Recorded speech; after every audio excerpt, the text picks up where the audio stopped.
Hey, it's 2023. Happy New Year to all of you. I hope you're off to a great start at least. I can't tell you how excited I am to get back here in our studio at Blue Collar Wealth. We got a lot of great ideas for content that you've all been asking for, and we're going to put together as much of that as we can this year. But to kick off this first episode, we're talking New Year's resolutions, right? Of course we are. It's that time of year again when everybody wants to do the best intentions to do things a little bit differently, get their finances in order for the next 12 months, maybe even longer. I'm going to share a little secret with you right now, though, and this comes from me being in the financial industry for 24 years, roughly. I've talked to hundreds and hundreds of people about these very things, these changes they want to make in their lives, and only a small percentage of those people actually succeed in making those changes. Although, in my opinion, there's one common thing that helps those few people succeed. In this episode of Blue Collar Wealth, I'm going to tell you what that is, what that one thing is. And I'm also going to throw in some pointers to make sure that you can get that one common thing into your life.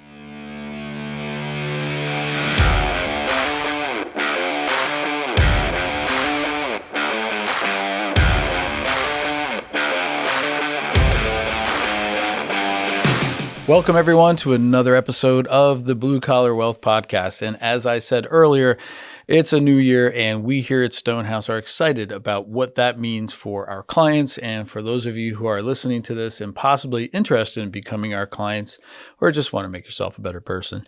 This whole podcast is meant to give bite-sized lessons and information sharing so that you can be better informed about things going on in your life. So some things you may be able to solve on your own, but other items you might look for help. We help our clients through all kinds of topics on matters discussed here on this podcast, and this gives us a chance to share it with you so that you get a better taste of what we do on a daily basis. With all that said, I'll dive right into this episode and that secret common thing that I talked about earlier. But as always, don't interrupt that with a good, quick story.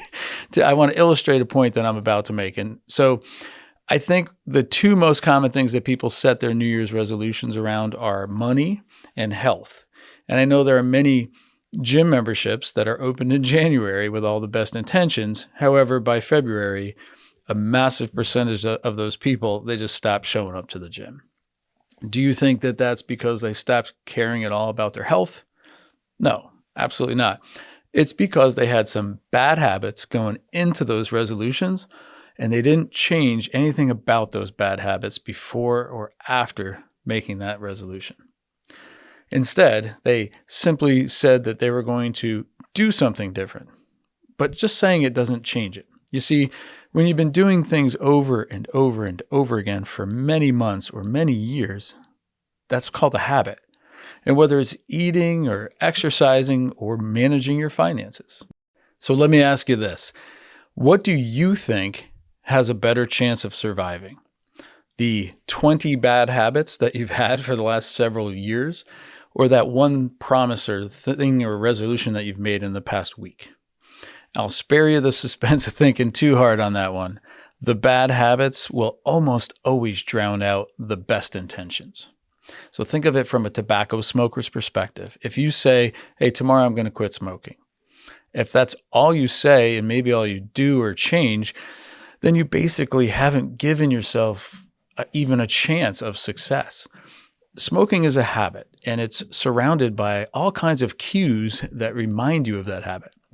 A cigarette when you have coffee in the morning, during your breaks at work, throughout the day, after dinner, or while watching TV.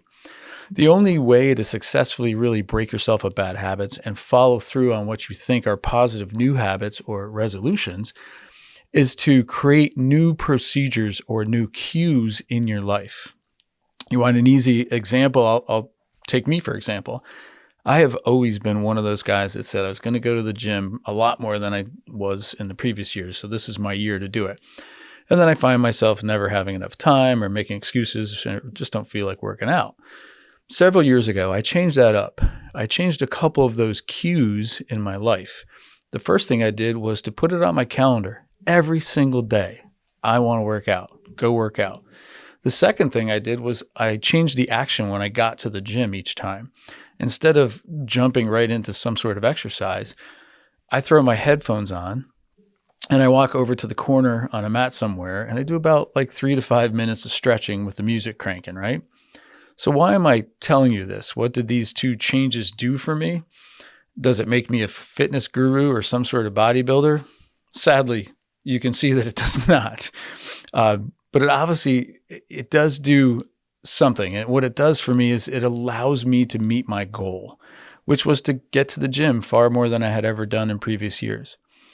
Putting it on my calendar gets it right in front of me. Every single day I see go to the gym.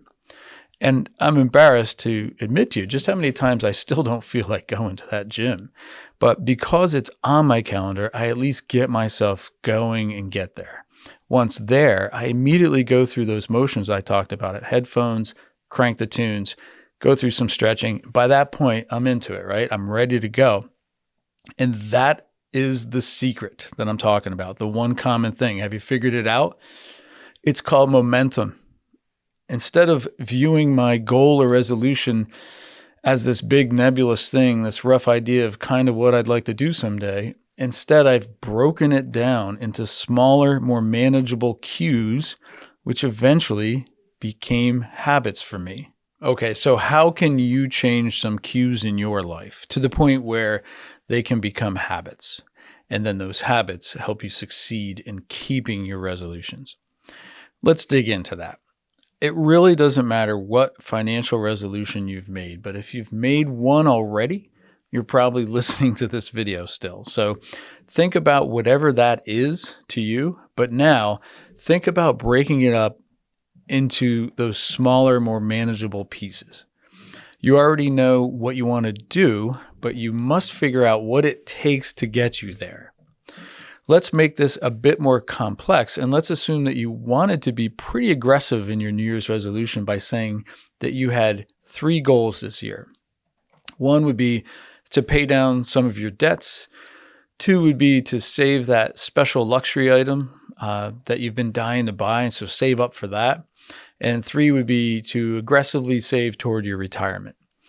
If you're wondering why I picked those 3, it's because those are very common topic goals that our clients have, and then we help them work towards every day. So, paying down your debts. How do we break this down? First, take a look at the total amount of debt that you have that you want to eliminate. Then, determine when you want that debt completely paid off. Do some simple calculations, given the terms involved with that debt, and break it down into a monthly amount that you need to pay in order to have it completely paid off by the time you want. And what about saving for that special luxury item, right? We all have a couple big things. This is almost the same process, but in reverse. So first determine how much that item will cost and when you want to have enough money saved up to actually buy it. Then determine where you're going to invest that money from now until that time, and set the expected rate of return for that kind of investment over that period of time. Then run some basic calculations to determine how much you need to save each month in order to have enough to buy that luxury item by the date you want. Pretty simple. Third was aggressively saving toward your retirement in my example. So this is always less black and white than the other 2 options because there's always so much unknown about retirement, right? We don't know how long we're before we retire. We don't know how long our retirement will last or exactly what even we'll be doing during retirement. Often, the best laid plans when it comes to considering retirement involve painting with very broad strokes and very wide ranges in order to allow yourself flexibility. We always preach about flexibility and how important it is, extremely important for retirees, because you never know what life will throw at you. And having the ability to adapt can take a lot of that stress away during retirement. So if you're looking to add more per month toward your retirement goals, the amount you can afford to put toward that is probably very likely dependent on those other 2 goals we talked about. So as I said, this example is a bit more complex than just having one single New Year's resolution, but I want to point out to you that the process is really the same no matter what your goal or your resolution. Clearly define it, break it down into smaller pieces, and then map out a plan that you can execute, follow through with, and most of all, gain momentum. Let that momentum help you build excellent habits throughout the whole year. And one more thing on momentum. I really recommend you use your calendar as the launching pad for these resolutions. Mark down every month to check the monthly payments or investments you're making. Mark down every quarter to review the progress that you're making on each of these goals, and don't hesitate to adjust or adapt them to ensure that they remain viable. And also mark down once a year, probably around the holidays, usually a good time this time of year, to review these goals and your resolutions so that you can cross off the ones you've achieved and replace them with new ones. That's great momentum.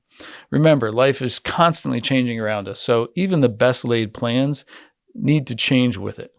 And lastly, I'll wrap up by talking about what your specific goals might be going into this new year. If they're anything similar to what I've used here in this example, you might find yourself having some difficulty determining the amounts, deciphering the terms that are involved with your debt and your savings rates, or how all these things will interact with each other and other things that you have going on in your life at the same time. That is not uncommon. Don't take it personally. If that's you, if you're feeling overwhelmed, you are not alone.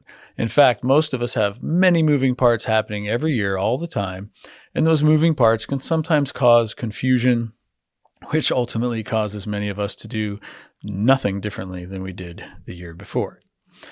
In previous videos, I've talked about common savings methods, such as the bucket strategy, right? That's pretty straightforward strategy. It's really just about defining each bucket or item or reason for saving in your life, and then working toward filling up each of those buckets in a way that's designed to make your life better. In addition to that, we do a lot of retirement planning for our clients, and we use a process called the Future You.